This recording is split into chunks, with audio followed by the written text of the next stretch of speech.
Hey Charlton, I wanted to leave you some feedback on Essay 2. As a whole, I think that you're doing some good work in this essay. I think that there is some good description present. I think that you were interpreting the meme quite well, and I think that your connection to audience works quite well as well. Don't forget to create an appendix for your image, so this should be on its own page labeled appendix. There are a few things here and there that I want to talk to you about.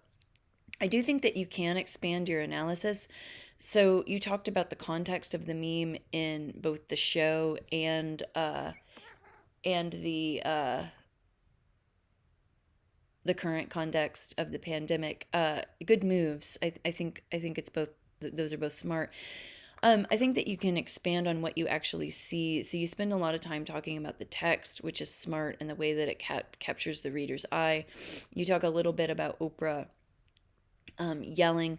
I I would get into a little bit more description and analysis about her gesture, her facial expression, the composition itself, that it's just Oprah alone on stage, not the audience. So your eyes, after they, you know, read the text, hone in on Oprah and nothing else because the background is really plain, right? So there are some things that you could expand upon in terms of the image itself. I also recommend giving this a read for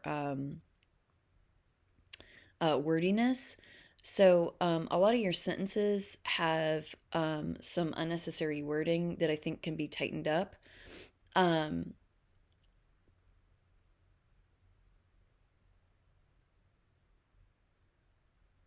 uh, and that will make your sentences and your meaning much stronger. So, for example, the image that I chose to do is a picture that was captured at Oprah Winfrey's talk show.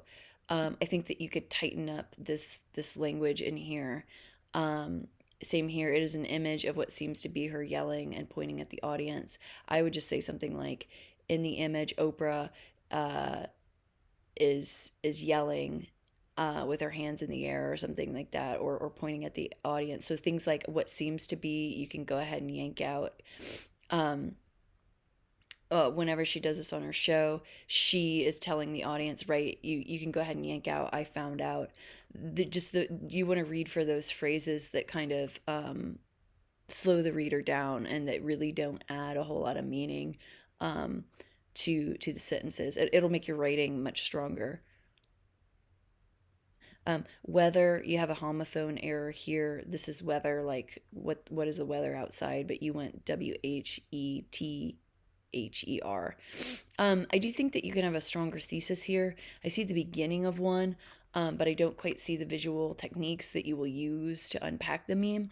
So I think a stronger thesis statement that is identifying those visual techniques and your stance on them will make the the essay stronger as well. So there is some good work in here, but I do think some tweaking will make it stronger. All right, Charlton, thank you.